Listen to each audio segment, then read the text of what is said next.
Hello and welcome back to another day in the arena. It's me, it's CGB, and today in the arena we are going to discuss the Planeswalkers from Core Set 2020 and get you all super hyped about more Planeswalkers joining Standard. Do any of these Planeswalkers have a chance to see play? What kind of decks do they go in? Do any of them enable or strengthen new decks? We're going to try to answer those questions. All of that and more after this quick message from Flipside Gaming about how you can win an entire booster box of Core Set 2020 for free. Check it out.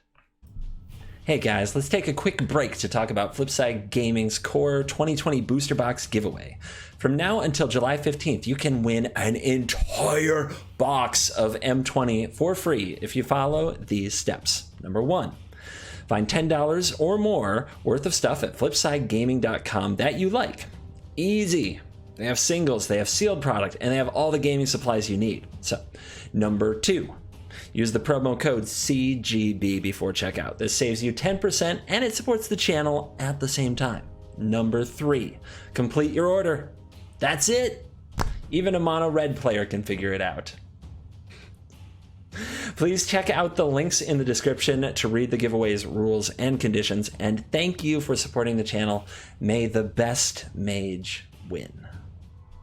And we are back. Thank you for enduring the 2 minutes of shill in the content. I do know that advertising is creeping its way into everything. I wouldn't do it if it didn't sincerely help the channel. And now I'm talking about it for another 30 seconds, which is going to trigger more of you in the comments. Come at me. Come at me in the comments. Come and get it. All right. I'm not afraid to get sassy in comments when I have to. So, first we're going to cover these Planeswalkers. These are Planeswalkers that you can craft that are part of the intro decks. Core sets are often built with new players in mind, and with that comes a variety of intro decks that they're releasing with the product. You don't get these cards from packs, but you can craft them. When looking at these cards, I'm always trying to look for cards that have a unique effect, and it's usually in the ultimate, because most of these cards do not have a strong enough rate to see standard play and aren't worth the craft. Most of these ultimates are minus huge number that you will never get to. Give all your creatures like an ability until end of turn. That is not good. Like that's kind of a one-turn anthem effect that you can get in so many other ways. You could play a frickin' Raise Boars, the green one that gives everything plus something till end of turn. You don't have to work for it for 3 turns with a Planeswalker. So cards like Ajani, Inspiring Leader, despite being a total bro and someone I would follow into battle, you know, Braveheart himself here, this is not going to be a good card. Same thing with Yanling, Vivien. They all kind of have this like this -6, +10, +10, and trample. Sounds fun, but too much work. And Chandra is close. A -8 that deals 10 damage to a player, and each creature that player controls is a one-sided wrath. Pretty exciting, but still isn't that different from just pumping your own team and swinging in for the win. I think the closest card here is Sorin Vampire Bloodlord. This is 4 black. It starts with 4 loyalty. The plus is not exciting. +2/+0 until end of turn for 1 creature is bad. -2 is 4 damage to any target, you gain 4 life. Good ability, too expensive to enjoy. Not good. -8 though, until end of turn, each vampire you control gains tap, gain control of target creature. I can steal all of their stuff. That's pretty fun. Giving all your vampires mind control. Maybe I'll have to do that one time in the format. Probably not.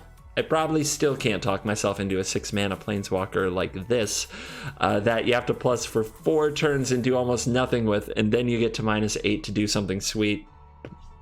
But, you know, if one is close, it's this one. I gotta talk about the art. Like, why has Vivien gone crazy green eyes? It's like Martian Vivien. Chandra, why did you go back to the 80s with this, like, crazy hairstyle? What is going on? Your fashion sense was rocking for a while there, and now you think you're in some old, like, old future dystopian movie. I can't even like nail where flat top hair woman did this craziness. Maybe one of you in comments, what movie does this remind you of? It's on the tip of my tongue. I can't get it, but like that super like I'm not digging it, Chandra. I'm not feeling it. I'm not feeling the new hair look. I'm a simple guy, and I see hair like that, and I do not click like. All right, Yanling, why is a spider growing out of your head? I thought you were like some kind of an air mage, and it looks like there's something eating your brain. Ladies, the new looks. We need to send you back to the makeover place. In my, just humble opinion, you never tell a lady that she looks bad. If they were here to their face, I would say, oh no, you're good, you're good, but come on now, what's going on here? What's going on? And if I'm gonna pick on them, I gotta pick on Ajani. What is this like teal accent color stuff? What is going on? Anyway, you didn't come here for an art review, but I gotta pick on some of these intro deck Planeswalkers just a little bit. Let's get on to the main event, the Planeswalkers you will see in your booster packs on MTG Arena in Core Set 2020. 3 Chandras. 3 freaking Chandras? The meme game on Twitter around the 3 Chandras and on Reddit and Discord has been on point. If you don't know what I'm talking about, you'll have to get more into Magic, Twitter, and Reddit. Anyway, so the core set, I guess, is based around the life of Chandra. Something like that. And Chandra, there are 3 Chandra Planeswalkers. They changed that legend rule a few years back so that you can have multiples on the battlefield at the same time as long as they have different names. And we're going to go over each of them. I'm going to start with the one that I don't think is going to be good for standard play. Chandra Novice Pyromancer is red 3. Elementals you control get +2/+0 until end of turn for a +1. A -1 adds red, and a -2 deals 2 damage to any target. So the -2 is sort of the how she protects herself. At 4 mana, a -2 that deals 2 damage is not that much protection. It's a pretty lukewarm ability that you will use kind of sometimes begrudgingly, get a little value. -1 to add mana can be something if you're ramping into something supremely powerful, maybe some dragons, dinosaurs, bigger planeswalkers, Sunbird's Invocation, Star of Extinction. I don't know. Blow up your own Chandra. Sounds not good. And also you need your Chandra to survive a turn to get your mana boost. Maybe that's okay. The previous Chandra from Kaladesh had the +1 to add the mana. This is a -1, pretty big difference, but maybe you can use that ramp. That's probably the best payoff this Chandra has. +1, elementals you control get +2/+0 until end of turn.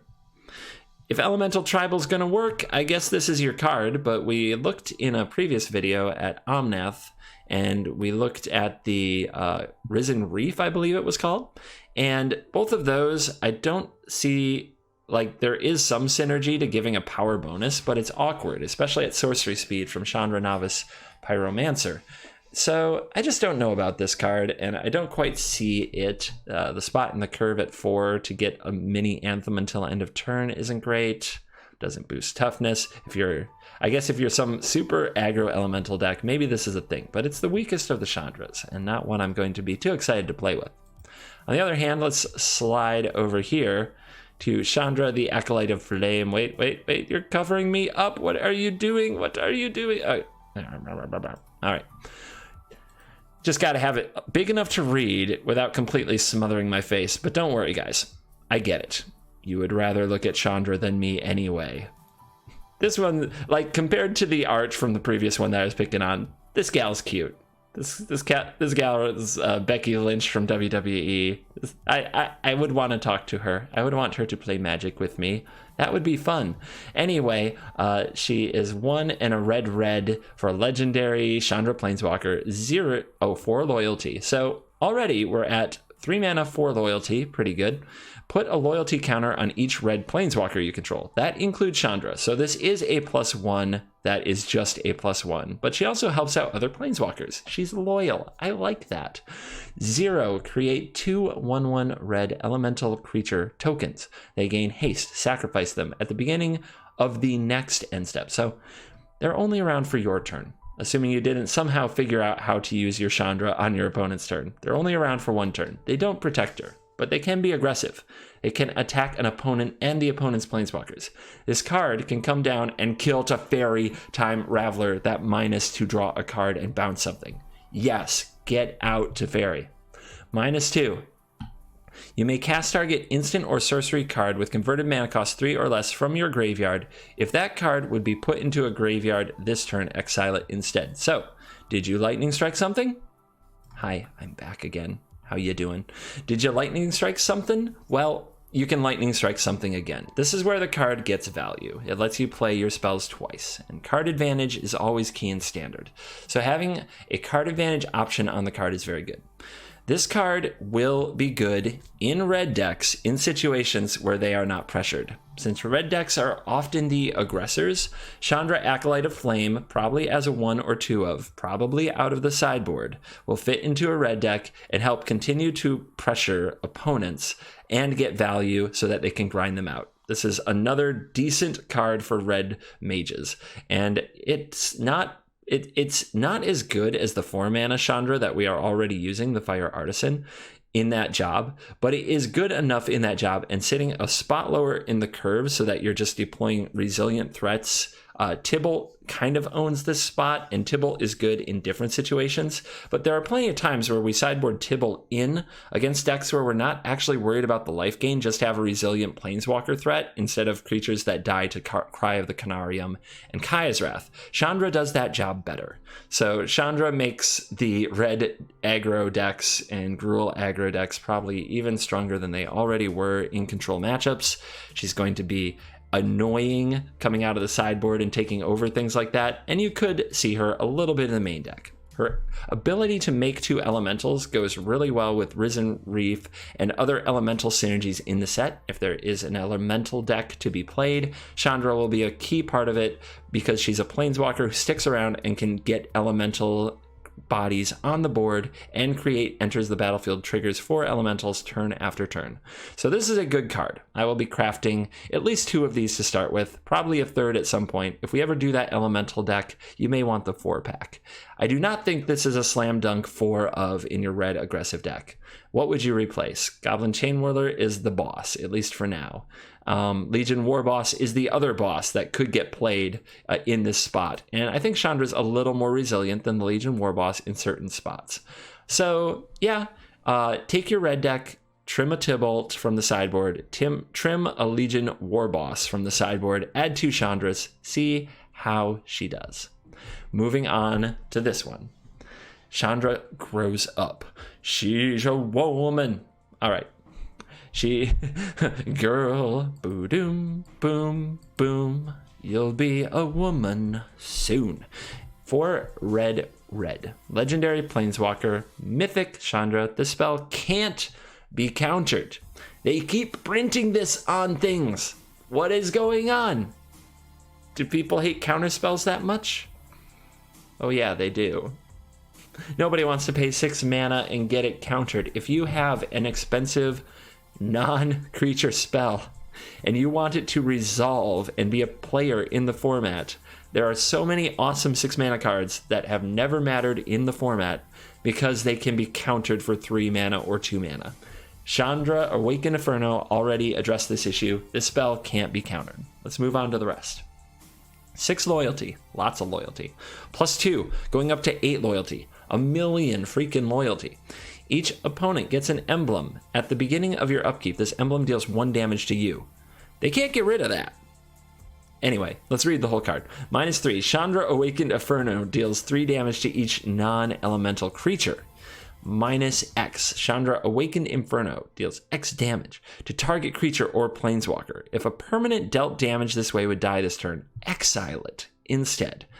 All right, 1 by 1. +2, emblem deals a damage to them. They will not get rid of that. If they do not have a Fountain of Renewal or something, they are just going to die. The question is how long it will take. And with the plus being an eventually lethal thing, and with the minus being like these control ways to control the board, either sweeping the board or exiling a specific threat, when I see that, oh, by the way, a Planeswalker too, Planeswalkers that can come down and kill other Planeswalkers are really freaking good. When the opponent plays a Liliana, and you play an Ugin and kill it, and you play a Chandra and kill the Ugin, the person who is like at the end of that cycle of Planeswalker on Planeswalker violence is so far ahead. It is intense. So, eventually, it can't be countered. Eventually, you're going to win the game. Anything that hits the board that's not an elemental is probably going to die. Another planeswalker or creature that might be resilient, like a Rekindling Phoenix, is getting exiled. They can't go wide. They can't go tall. And they eventually lose the game. This card has the makings of an amazing finisher. At first, I think control. I think I want to play Jeskai Control now and play this and plus it and just let the emblems win the game. Emblems, plural, you can make multiple. You can make an emblem every turn to just stockpile these so the opponent dies faster. Just wanted to point that out. Gruul.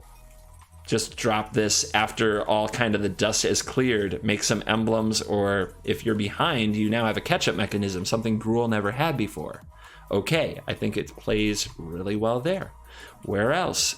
Some kind of ramp strategy, some kind of Super Friend strategy, Grixis. Like, it's good in all these spots. The only thing it's not amazingly good at is the traditional speedy red deck. And even there, you might say, we got them down to like below 10 life. We did all our work with creatures, but then they stabilized. They killed all our creatures. They removed our experimental frenzy. But then I get to 6 mana. I play an Awakened Inferno. I plus it. The opponent has an emblem. They're going to die in a couple of turns. That doesn't sound bad either.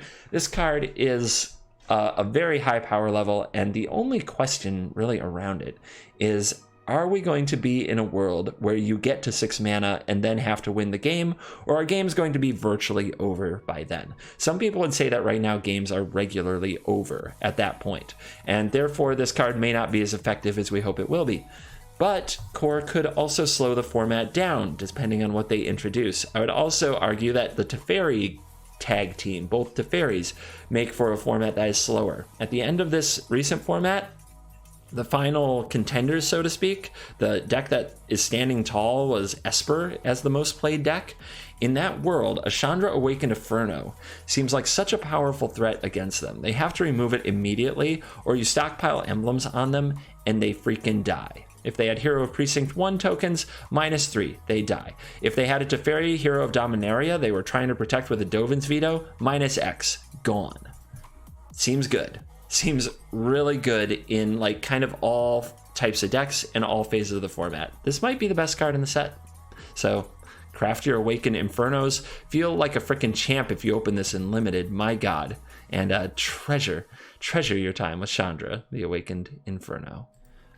Ajani, Strength of the Pride, is 2 white for a legendary planeswalker Ajani Mythic Rare with 5 starting loyalty, and on the +1, you gain life equal to the number of creatures you control plus the number of planeswalkers you control.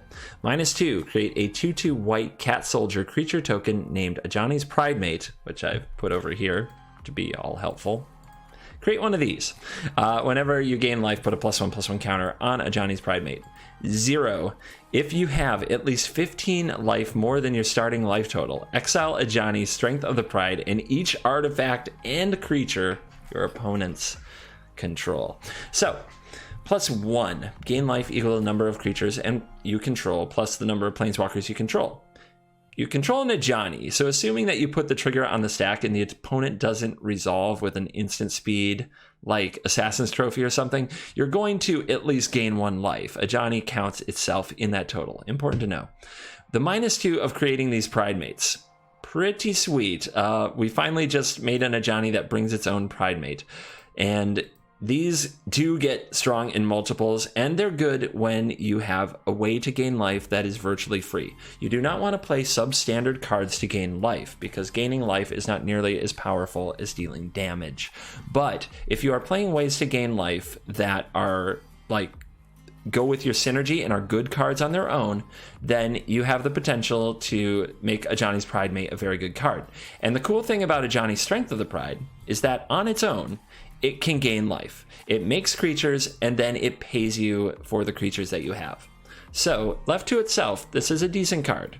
You can -2, make a Pridemate. -2, make another Pridemate. +1, gain at least 3 life. pump your Pridemates, go from there. And that's assuming that you're not using other life gain tactics as well, like Leonin Vanguard, I think, is the cat that gains 1 life if you control 3 creatures, things of that nature.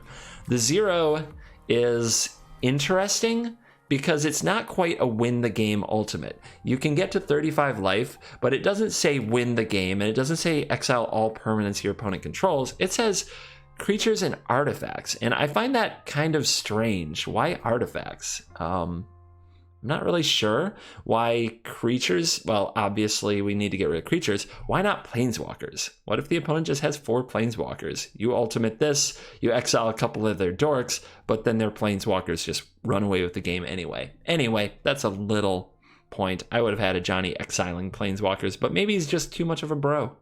Maybe he just doesn't turn on his planeswalker friends. Is this card good? It's trying.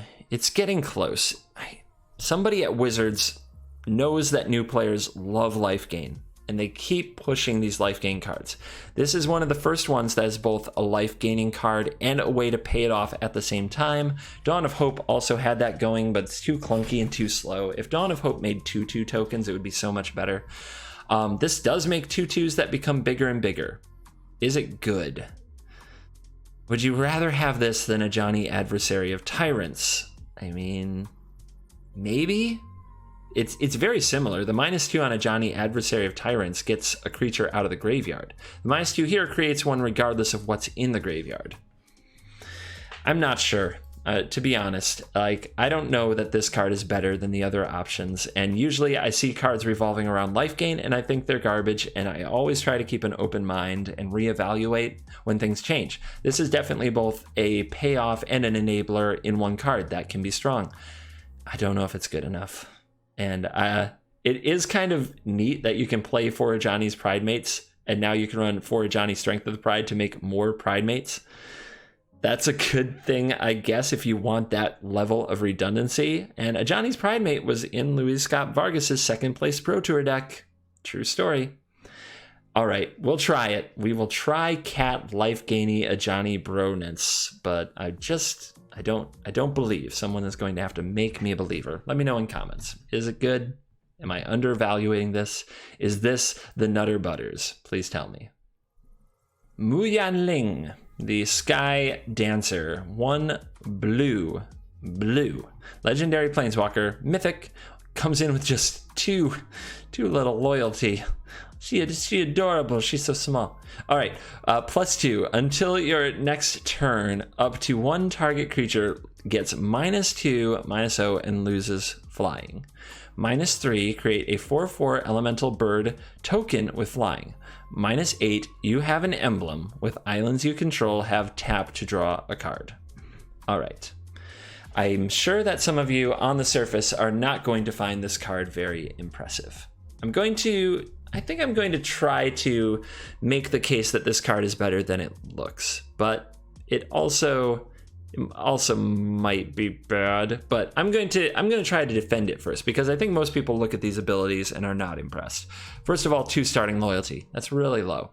+2 takes it straight up to 4, but to do that you have to use this -2/-0 and loses flying ability, which isn't very strong, but it is a form of protection. And it does say until your next turn, so not until end of turn. So the opponent will have this kind of nagging downgrade on their creature going through their turn and their attack step. This is a form of protecting itself, and people who haven't played with this kind of effect might want to go back and remember Jace Vryn's Prodigy. It had this same effect, except it didn't say loses flying on its +1, and people thought that was a really bad +1, and Jace was actually in preview season called one of the worst Planeswalkers ever made, worst Jaces ever made. It went on to be a format-defining card in Standard, and it still sees play in Modern and sometimes in Legacy. So the +1 turned out to be much more effective than people realized, and this is a +2 for the same effect, except the opposing creature also loses flying, which means it can't fly over your defenses, and it can't block your flyers if you are on the offensive. So that +2 is probably better than you think that it is. The -3 is solid. -3 is create a 4/4 blue elemental bird token, which is pretty good. You get that without putting mana into it on your turn, on turn 3. On your turn 3, your typical play pattern, this comes down +2, next turn -3. That's probably, I mean, obviously if you had that on turn 3, that would be pretty busted. That would be like legitimately too good. Getting it on turn 4 sounds much worse, but consider that you are a blue deck. On turn 4, you will have untapped mana. When you have untapped mana and your 4/4 elemental bird token, you can use dive down, counter magic, and other shenanigans to protect it so it isn't easily removed. Maybe you counter their Teferi Time Raveler when it tries to come down and bounce that thing. Or whatever removal spell they have, or whatever big creature they try to play. You made a threat and you held up mana. That sounds like a pretty good blue tempo-y thing. The -8 is awesome. I hope to God I someday get to -8 and put an emblem that islands I control have tapped to draw a card. I want to do that. That doesn't sound very likely. It's 4 turns of +2ing, just, you know, giving something -2/-0. But that is a game threatening ultimate. And Liliana the Last Hope is a 3-mana planeswalker that had a plus that was target creature gains -2/-1 until end of turn, and people said it would be bad against control. But the -7 ultimate, which similar to this one was 4 turns away from the turn that you played it, could make an emblem that made endless zombies and eventually beat control opponents. And actually a Pro Tour was decided in a control versus Liliana matchup, and the Liliana just came down on turn 3. The control player never was able to do anything about it. It ultimated 4 turns later. The zombies won the Pro Tour. This could have a similar effect, making it decent against kind of mid-range and soft aggro with the +2. Rock solid against control, where you just plus it 4 times ultimate, and now you're drawing infinite cards, and they're going to run out of threats. So I think that Mew, you say Mew? I think that Mew is better than she looks.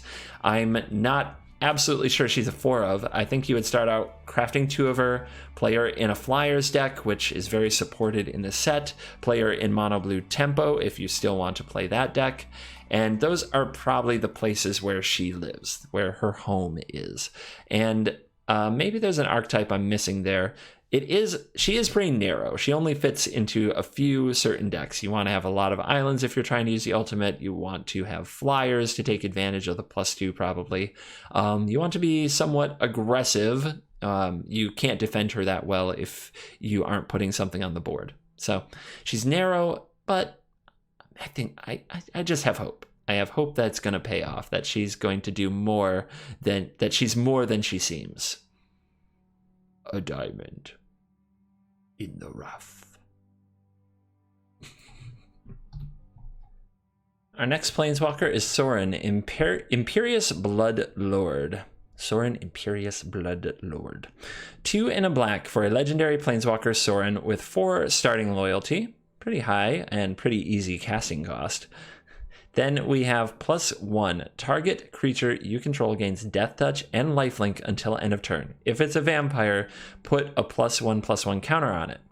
+1. You may sacrifice a vampire. When you do, Sorin, Imperious Blood Lord deals 3 damage to any target, and you gain 3 life. -3.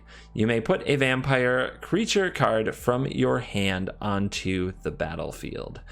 I've actually seen more hype for Sorin than I think any other any of the other planeswalkers. A lot of people have talked to me about Sorin and asked me about Sorin if Vampires Tribal is now a thing. I put some easy references for you here. First, +1. If I'm going to put a +1/+1 counter and give something Death Touch and Lifelink, I think I would love for it to be a Danto Vanguard, an indestructible threat that gets better and better and gains the life back so that the indestructible is not a cost. Yes, I think that is a pretty sweet curve that we're looking at.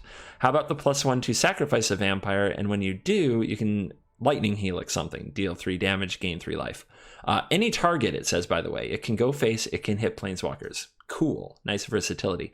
Well, maybe Legion's Landing makes us a token, and then it flips maybe someday. Not if we use this ability too much, but it flips, it can make more tokens as a Danto the First for it, and we can throw tokens at our opponent. Sounds good. Sounds like just fine. So this -3 of you may put a vampire creature card from your hand onto the battlefield. It probably has its moments. There might be matchups where first to board just wins, and Sorin comes in with 4 loyalty, meaning you can use that ability right away. It is not weird to go turn 1 landing, turn 2 Adanto, turn 3 Sorin, minus, and put out like a Maverin Vein, a Sanctum Seeker. Actually, the more expensive vampires kind of get worse and worse. Maybe a Champion of Dusk is good enough for that job, but just any vampire from your hand to get more vampires on the battlefield faster. That curve I just talked about puts a kind of mystery vampire, thanks to Sorin, can be of various size, an Adanto, and a token on the battlefield, so we're attacking for a flip next turn and doing a ton of damage. Next turn, we can use the +1 and add even more. So if you're just looking at a goldfish power curve, this adds a lot of like battlefield potential. Also, if we're looking at ascending, getting the city's blessing for Pride of Conquerors or Sky Knight Aspirant, Sorin into another card that could possibly be 2 cards like a Maverin Vein, 2 permanents to ascend faster, that's good. So yeah, this is great for aggressive vampire decks. Does that make aggressive vampire decks good? I've actually won some games in Mythic with aggressive vampire decks, but it isn't consistent, and it always feels like I'm playing a worse version of the mono white deck. So we need something to put it over the top. This isn't as good as History of Benalia, I don't think, but it does add another dimension. Maybe the vampires can go taller and refill their hand now more consistently with Champion of Dusk. Maybe we do want to try out Vona and her lifelinking blow up permanence ability, since we can have her on turn 3 with Sorin. I mean, it's kind of crazy to be able to ramp out some of those very powerful vampires on turn 3. So we should try it. And Vampire Tribal, without question, will be making a bit of a comeback, at least in being played going into Core Set 2020. Will it stick around and be top tier? I'm not convinced, but I could see it. It can be a thing. If you have been waiting, if you are a vampire fan and you have been waiting for vampires to get another shot in the arm, this set is for you, and you should start dusting off those Adanto Vanguards and get them ready to get into the red zone. Our last Planeswalker to talk about here today is Vivien, the Arcbow Ranger, for 1 and a green. This is a legendary Planeswalker mythic rare with 4 loyalty. +1, distribute 2 +1/+1 counters among up to 2 target creatures. They gain trample until end of turn. -3, target creature you control deals damage equal to its power to target creature or Planeswalker. -5, you may choose a creature card you own from outside the game, reveal it, and put it into your hand. So let's cover the +1. Distribute 2 +1/+1 counters among up to 2 target creatures. They gain trample. You don't have to have a creature on the battlefield to use the +1 if you just want to tick your Vivien up.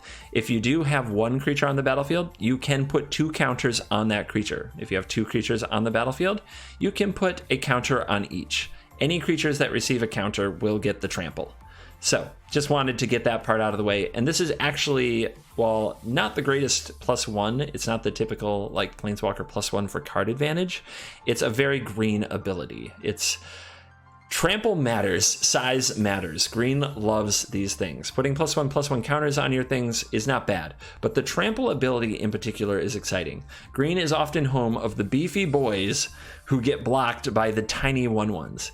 Sometimes our Nullhide Ferox comes down, looks amazing, gets animated, swipes his claws, and then runs into Hero or Precinct 1 tokens over and over and over, and it is not epic.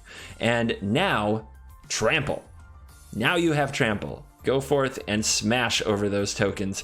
Be the Nullhide Ferox you were meant to be. Live your best giant green striped beast life.